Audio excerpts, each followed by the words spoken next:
오늘 우리 K 증시는 정말 회심의 반격 내지는 어제 억울하게 두드려 맞은 데 대한 분기탱천 아니면은 복수혈전 이 정도로 강력한 반등이 나왔는데요. 오늘 정말 모처럼 외국인들이 코스닥에 순매수로 들어왔는데 이거는 간밤 연준 임원들이 일제히 비둘기파적인 그러니까 추가 금리 인상이나 긴축 장기화에 대해서 경계감을 드러내면서 월가 유동성 중독자들이 딱 원했던 그런 시나리오대로 지금 맞아 들어가고 있다. 이런 덕분이었습니다. 참 제가 아무리 그 음모론을 배격하고 최대한 이성적이면서도 객관적인 뷰를 유지하려고 해도 정말 이럴 때 보면 너무 소름 끼치는 게 있는데 지금 딱 보세요. 연준이 추가 금리 인상 카드를 만지작거리려는 찰나 그것도 미국 고용지표가 거의 서프라이즈급으로 잘 나오자마자 24시간 만에 정말 아닌 밤중에 이스라엘이 저렇게 폭격을 맞아가지고 전쟁 터지고 갑자기 연준 임원들은 갑자기 다시 보신주의로 돌아서면서 그러니까 지금 연준 긴축 그딴 거 얘기할 때가 아니라고 말이야. 이미 지금 미 국채 금리 이 정도로 높은데 여기서 전쟁까지 터진 마당에 뭔 놈의 추가 금리 인상이냐고 이렇게 하루아침에 안면을 그냥 바꿔버리게 됐죠. 이 정도면 정말 월가 유동성 중독자들이 맞춰놓은 그 시나리오대로 기가 막히게 지금 코스 잡아가는 거 아닌가요? 하여간 오늘 우리 K증시 반등을 이끌었던 주인공은 예상 대비 호실적을 발표한 삼성전자 그리고 뭐 산이 높으면 골이 깊다는 말도 있는데 요거랑 반대로 어제 골이 너무 깊었어서 오늘 차트상으로 산도 높을 수밖에 없었던 에코프로를 비롯한 2차 전지주들 이렇게 활약이 컸습니다. 뭐 아직은 물론 간에 기별도 안 간 정도의 반등이지만 오늘 이렇게 2차 전지가 하루 만에 지옥에서 천국으로 승천해버린 이유는 크게 두 가지입니다. 먼저 첫 번째, 오늘 새벽에 글로벌 전기차 대장주 테슬라가 모처럼 1.5% 넘게 급등이 나온 거고 근데 이건 우리가 조금 자세하게 뜯어볼 필요가 있는 게 과연 전기차 관련 모멘텀으로 오른 거냐 아니면 다른 이슈냐. 그래서 이제 핵심이 뭐냐면은 테슬라가 이제 전기차 만드는 기가 팩토리 외에 이번에 도조 팩토리라고 인공지능 전용 데이터 센터 건립을 추진 중이라는 소식이 나왔습니다. 여기에 대해서 일론 머스크는 뭐 하여간 이 양반도 좀 관종인 게 제가 봤을 때는 의도적으로 뭐 흘린 것 같은데 여기에 대해서 뭐 기왕 이렇게 알려지게 됐으니까 말씀드릴게요. 이러면서 우리는 아마존 웹 서비스처럼 테슬라 AI 도조를 이용해서 다른 자동차 기업들의 클라우드 서비스를 제공할 수 있다. 그러니까 이제 다른 자동차 제조사들도 이제 자율주행 프로그램을 쓰려면은 뭐 어디 뭐 특정 지역의 신호 체계라든가 아니면 뭐 하루 중에 언제가 제일 막히고 그 근처 큰 어떤 공장이나 빌딩 대기업이 있으면 거기 출퇴근 시간 그리고 근처 학교의 등하교 시간은 언제인지 그래서 이제 그때는 뭐 아이들이 길에 나올 때 뭐 각별히 조심을 해야 된다든지 이런 이제 데이터 정보들을 테슬라 도조에서 갖고 있는 데이터들을 돈 받고 팔 수 있도록 준비를 하겠다 이 소리죠. 하여간 내일 뉴스에서 이 테슬라가 이제는 전기차 제조는 뭐 마진을 거의 내려놓다시피 하고 곧 소프트웨어 쪽으로 사활을 걸 것이라고 여러 번 말씀드렸는데 이번에 이렇게 클라우드 서비스로까지 확장을 빠르게 진행하고 있다는 게 밝혀진 거고요. 그래서 또 보니까 지금 현재 SNS에서는 테슬라가 데이터 센터 건설을 총괄할 매니저를 채용한다는 공고가 나와서 화제가 되고 있는데 여기 잡 디스크립션에 보면은 테슬라 데이터 센터랑 동시에 반도체 공정 설비까지 담당할 것으로 그래서 역시 테슬라도 AI 인공지능 반도체에서 뭔가 돈 냄새를 강하게 맡았구나. 그래서 지금은 거의 전량 엔비디아에서 그 HBM 반도체 사다가 공급받고 조달을 하지만 곧 테슬라도 인공지능 반도체를 대량 생산할 준비에 들어가는구나. 이렇게 이제 힌트가 나오는 거죠. 그 다음 두 번째는 오늘 2차 전지 반등의 동력이 바로 LG 에너지 솔루션의 실적 호조라고 볼 수 있는데 오늘 막 공개된 LG 에너지 솔루션의 3분기 영업이익 예상치가 6,751억이었는데 실제로는 앞자리가 아예 7로 바뀌면서 7,300억 가까이 나왔다는 거예요. 이거 자체는 물론 이제 당연히 뭐 호재고 K 배터리 그리고 2차 전지 소재주들에까지 이제 널리 확산될 만한 그런 재료가 맞다. 근데 그럼 이번 호실적에 과연 효자 노릇을 한 게 어떤 항목이었냐 하고 보니까 바로 환율. 그래서 이거야말로 어떤 일회성 요인인데 이걸로 배터리 제조사 실적이 잘 나왔다고 전체 2차 전지 소재주들까지 이걸 다 호재라고 써먹는다는 게 과연 이게 맞는 거냐 저는 이런 생각이 들어요. 그래서 저는 뭐 오늘처럼 그 우리 개인 투자자들 어떤 사기를 좌지우지하는 에코프로에서부터 대부분의 2차 전지주들이 급등을 했는데 왜 너는 꼭 이런 날 초를 치냐고 하실 수도 있는데 분명히 여기서 말씀드릴 거 두 가지는 마침 2차 전지에 대해서 두 가지 말씀드릴 거는 우리 K배터리 기업들은 지금 한마디로 내후 외환을 앞두고 있다 이거예요. 일단 여기서 먼저 외환이 뭐냐부터 밝혀드리면은 제가 단언컨대 이 전기차 배터리 EV 이거는 무조건 중국을 꺾고 와야 됩니다.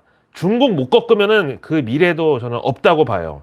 그다음에 내우는 또 뭐냐면은 최근 전기차 배터리 기술이 이제 너무 급속도로 발전을 하고 있어가지고 뭐 LFP가 됐든 뭐 중국 CATL이든 모든 하여튼 셀 메이커들은 물론이고 양극재 회사들도 2, 3년 만에 공장 라인을 다 바꿔야 될 정도로 기술 발전의 속도가 굉장히 지금 빠른 상황이거든요. 그래서 지금 설비 투자를 아무리 많이 한 기업들도 그걸 언제까지 뽑아 먹을 수 있을지 언제까지 그걸로 돌릴 수 있을지 계획을 하기가 힘들고 결국 몇 년 안 지나가지고 그 설비 투자 또 업그레이드 하느라고 돈 들어갈 수 있다는 겁니다. 근데 이런 상황에서 2025년 실적까지 전부 주가에 미리 반영을 해서 밸류에이션을 계산한다고? 이게 맞습니까? 당장 내년에도 지금 기존 NCM하고 최근에 약발이 세지고 있는 LFP하고 어떤 게 살아남을지 알 수 없는 이런 상황에서 2025년에 지금 설비 투자한 걸로 계속 배터리를 생산할 수 있다고 이거를 기정사실로 놓고 그걸로 주가를 산출한다고요? 자, 보세요. 최근 에코프로만 해도 계단식 하락이 진행 중이죠. 근데 이 에코프로는 워낙에 개인 투자자분들이 팬심으로 주가를 많이 띄워 놓은 것도 있지만 그만큼 지금 이 개인 투자자들 사이에서도 치열한 눈치 작전 출구 전략이 막 진행 중입니다. 근데 아시죠? 보통 우리 이제 K 주식은 추세적 상승이 나올 때 보면 항상 외국인하고 기관이 수급으로 끌고 올라갑니다. 그 와중에 이제 공매도도 같이 쌓이기는 하는데 그것도 이제 수급이 너무 강할 경우에는 단타 정도로만 수익이 보장되는 거고 결국은 환매수 즉 쇼커버링이 끊임없이 일어나면서 그걸로 또 이제 상승 모멘텀이 자가 발전을 막 하는 거죠. 그러나 지금 에코프로를 한번 보세요. 그런 K증시 전형적인 상승 패턴의 수급하고는 완전 정반대예요. 결국은 외국인하고 기관들이 에코프로 주식을 점점 더 싸게 살 수 있게 지금 흘러가고 있다는 건데 그런 와중에 공매도가 청산될 때 그래서 이제 오늘처럼 한 번씩 급등하는 날은 외국인들이 쇼커버로 현금을 챙기고 그걸로 곧바로 다음 공매도를 준비합니다. 그럼 바로 또 얼마 못 가서 주가가 쭉 내려갑니다. 그럼 그때 또 외국인들이 추가 공매도 자금 마련하려고 쇼커버를 해가지고 다시 반등 나오고 이런 식으로 과정이 쭉 흘러가다 보면 이거를 5글자로 부를 수 있습니다. 그게 바로 계단식 하락입니다. 런하 반갑습니다. 정말 더도 말고 덜도 말고 한가위만 같아라라는 말처럼 오늘 같은 날만 있으면 정말 주식으로 누구나 다 부자가 될 것 같죠. 하지만 오늘의 상승은 바로 어제 여러분이 잃어버린 돈을 누군가가 주워다가 불리는 과정에 있었던 거고 그래서 우리 K증시에서는 결국은 떨줍 올팔만이 살 길이다. 그래서 이제 어제 같은 날 정말 무슨 종목이든지 다 꼴도 보기 싫은 그런 날 떨줍을 했으면 오늘 올팔로 이제 마음 편하게 먹는 거고요. 근데 지금 누가 봐도 이제 중장기 포지션을 들고 갈 때가 아닙니다. 지금 연준 임원들이 뭐 여기서 추가 금리 인상을 하는 게 얻는 것보다 잃는 게 클 수 있다. 그래서 지금 저렇게 조심스러운 입장으로 급하게 이제 돌아섰고, 과연 그럼 월가 유동성 중독자들처럼 우리도 이걸 기뻐하기만 할 일인가? 그러면 또 오늘 우리 이제 K증시 V자 반등에 대해서 이게 혹시라도 엄마가 그 치과에나 데려가기 전에 사주는 사라다 빵이 아닌가 이렇게 의심이 들 수밖에 없죠. 거기다가 우리 어릴 때 생각해보면 항상 아침에 눈 떠면 이제 세수하고 가방 싸고 학교 가기가 너무 싫어가지고 어떻게든지 오늘 학교 안 갈 수 없나 하는데 꾀병도 부려보고 막 별짓 다 해보지만 항상 그럴 때마다 엄마한테 등짝 두들겨 맞고 이제 집 밖으로 쫓겨나죠. 그런데 어느 날 갑자기 엄마가 나를 보더니 너 오늘 학교 가지 마 이랬다는 거야. 알아서 엄마가 나보고 학교를 못 가게 한 거야. 그러면은 기쁘다기보다는 가만히 있어봐. 이거 뭔가 진짜 큰일 났나? 내 몸이 진짜 어디 잘못됐나? 이렇게 의심을 할 수밖에 없잖아요. 근데 아시다시피 이제 주말에 이스라엘에서 갑자기 전쟁이 터지면서 중동 정세 전체가 이제 불안감에 휩싸였고 그러다가 이제 월요일 개장을 한 월스트리트에서 당연히 안전자산이라고 하는 미국채 매수세가 왕창 쏠리면서 금리는 급락이 나올 거라고 다들 예상을 미리부터 했었는데 실제로는 기대했던 것보다 미 국채 금리 하락폭이 그다지 크지가 않았습니다. 여기에 대해서 이제 연준 임원들이 적잖이 충격 내지는 좀 자신감을 잃어버린 것 같은데 사실은 뭐 미국이 당장 올해만 해도 뭐 중소형 은행권 위기, 부채 한도 위기, 셧다운 위기 이런 거 다 잘 넘긴 거는 뭐 글로벌 금융시장이나 뭐 심지어 우리 K증시에도 천만 다행이었기는 했는데, 근데 잘 뜯어보면 그거 사실 다 돈 문제였잖아요. 그럼 그 돈이 도대체 어디서 났냐? 간단하죠. 기축통화국인 미국의 경우는 언제 얼만큼의 몇 년 만기 국채를 아무리 찍어다들어도 무조건 수요가 와서 달라붙을 수밖에 없으니까. 그래서 이제 미국 재무부가 국채를 너무 남발을 한 건데, 우리 어릴 때 보면은 오늘 자꾸 그 추억 그 토크가 나오는데, 우리 어렸을 때 이제 금강제화, 에스콰이어 이런 이제 구두표가 많이 있었잖아요. 아시다시피 이제 그때는 뭐 지금처럼 백화점 상품권이나 아니면 요즘 학생들이 많이 쓰는 문상, 그 문화상품권 이런 게 없던 시절이기 때문에 뭐 졸업 선물 내지는 뭐 기업들이 심지어 명절 그 상여금 쪽으로 직원들한테 줄 때도 그런 그 구두표를 많이 줬어요. 근데 이제 90년대 초반 들어서 가지고 워낙 그런 구두 업계에도 뭐 수입품하고 명품 바람이 불기 시작하니까 경쟁이 또 심화됐고, 또 이제 구두를 불편하다고 안 신는 사람들이 늘어나면서 그런 이제 국내 재화 업계에도 이제 업황이 안 좋아지니까 거기서 이제 그런 구두표를 또 너무 막 찍어내서 막 그 유통을 막 남발을 시켰거든요. 그러니까 결국 어떻게 됐어요?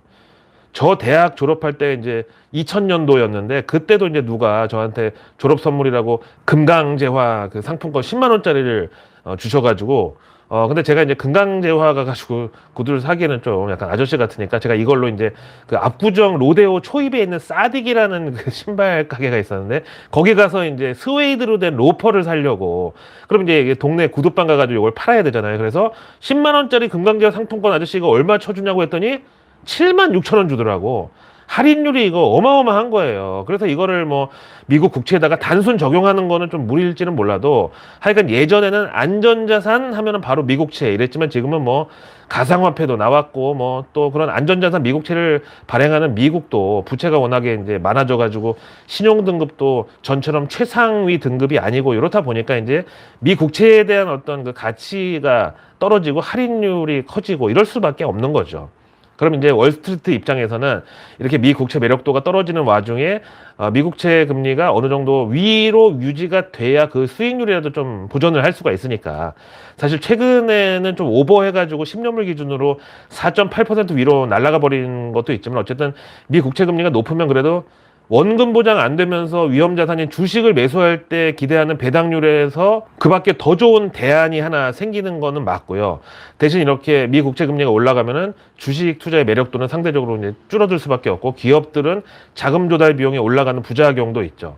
근데 이거는 미국뿐만 아니라 CPI 그 소비자 물가 지수 기준으로 봤을 때 미국이 3.6%, 우리나라가 3.7%. 근데 국채 금리를 보면은 한국 국채 10년물 금리가 4.3%, 미국 채 10년물 금리가 지난주 이제 4.85까지 갔다가 피크아웃으로 팍 꺾이면서 4.7%대로 내려왔는데, 거기다가 주말에 이스라엘 그 폭격 나오고 전쟁 터지면서 현재 4.6% 초반대까지 이제 추가로 더 떨어졌거든요.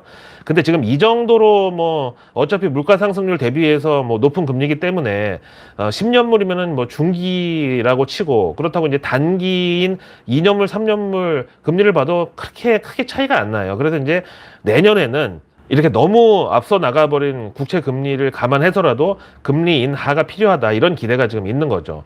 거기다가 또 오늘 저를 깜짝 놀라게 했던 소식이 뭐냐면은 우리로 치면은 한국공인중개사협회, 그리고 건설공제조합, 전문건설인 협회, 뭐 이런 단체로 이제 미국에 있는 게 전미주택건설업협회 그 NAHB, 그리고 모기지 은행협회 MBA, 또 전미부동산중개인협회 NAR, 이거 다 들어보셨죠? 막 경제지표도 내놓고 하는데, 이렇게 이제 세 군데가 이제 메이저 부동산 관련 기관인데, 여기서 오늘 제롬 파월한테 공동 서한을 보냈다고 기자회견을 열었습니다. 이 자리에서 세 개 기관이 연합해가지고 연준 니네 추가 금리 인상 하지 말라고, 지금 미국 부동산 시장이 역대 최악의 공급 부족에다가 주택가격 고공행진에 신음하고 있는데 여기서 금리를 더 올리면은 정말 다 죽는다고, 이렇게 연준을 압박하면서 거기다가 연준 모기지 채권 매도, 그러니까 이제 QT도 당분간 멈추라고 이렇게 촉구를 했습니다. 저는 지금 경제학 전공한 지 20년이 넘었지만 이렇게 미국 부동산협회에서 연준에다가 성명을 내가지고 금리 인상하지 말라고, 그것도 미국 부동산업계 제일 큰 단체 세 곳이 연합해가지고 이렇게까지 압박하는 상황은 또 처음 봤어요. 근데 이제 미국도 당연히 이제 동네 부동산이 우리로 치면은 뭐 예전 그 통반장 역할 하기 때문에 이분들이 또 여론을 움직이는 힘이 어마어마하거든요. 그러니까 바이든 입장에서는 원래 본인 캐릭터 자체도 좀 이런 협회나 어떤 단체 이런 데 좀 약하잖아요. 근데 미국 민주당도 안 그래도 지금 이스라엘 전쟁 때문에 지지율 막 떨어지고 또 바이든 개인적으로 전 세계에 쪽 다 팔렸는데 얼른 이 상황을 모면하고 지지율도 다시 반등시키려면 이제 돈 풀어가지고 경제랑 증시 부양하는 거 이거밖에 없다. 근데 이런 와중에 연준이 요새 조금 삐딱하게 나와가지고 골칫거리였는데 마침 잘 됐다. 이렇게 이제 EJ라고 할까? 이거를 이제 활용할 그런 가능성이 있죠. 자, 오늘의 외국계 리포트는 HSBC에서 요즘 형보다 나은 동생으로 불리는 SK 하이닉스에 대해서 3분기에는 HBM, 그 정말 테슬라도 지금 열심히 공들이고 있는 인공지능 반도체 여기 매출 기여도 상승하고 또 D램 출하량도 개선되면서 본격적인 SK 하이닉스 실적 회복의 시기가 될 것이라고 기대하고 그래서 목표 주가 15만 원에 투자 의견 매수로 콜했습니다. 다음 UBS가 Emerging Market Strategy 리포트에서 키콜 그러니까 핵심 매수 종목 리스트에 SK 하이닉스를 원탑으로 올렸습니다. 그 밑에 보면은 이제 그 그랩이라고 싱가포르에 본사를 둔 차량 공유 서비스 있죠. 그리고 5번째 보면 일본의 소니, 그리고 8번째에 대만 TSMC, 그리고 맨 마지막에 일본 그 미쓰비시 UFJ 이런 순서인데 여기서 SK 하이닉스가 챔피언 먹어버렸습니다. 다음 맥쿼리는 K바이오 아웃퍼폼, 즉 시장 수익률 상회 종목들을 쭉 꼽았는데 삼성바이오로직스 목표가 110만 원, 다음 ST팜 목표가 14만 원, 다음 루닛 목표가 21만 5천 원, 그리고 SK바이오팜 목표가 12만 원, 다음 셀트리온 헬스케어 목표가 9만 1천 원, 그리고 마지막으로 셀트리온까지 목표가 22만 원으로 콜했습니다. 여기까지가 이제 아웃퍼폼이고 다음 이제 언더퍼폼, 즉 시장 수익률 하회 종목으로는 SK 바이오사이언스 목표가 5만 원. 다음 여기 이제 언더퍼폼에 유한양행도 들어갔는데 목표가가 5만 9천 원 나왔습니다. 아니 SK 바이오사이언스는 그렇다 치고 유한양행은 그 폐암 치료제 마리포사 임상 중간 결과가 지금 꽤 괜찮게 나왔는데 이거를 오는 10월 20일 날 개최되는 EMSO 있죠. 그 유럽 종양학회 여기서 발표할 예정이라고 그 기대감 때문에 오늘 아까 5% 넘게 올라갔는데 맥쿼리는 이것도 다 개무시하고 목표가를 5만 원대로 후려쳤습니다. 오늘 장중에 8만 원도 넘어갔었다가 종가는 79,500원인데 이거 바로 이제 공매도 지령 아니겠습니까? 그래서 내일 뉴스는 내일 보면 큰일 납니다.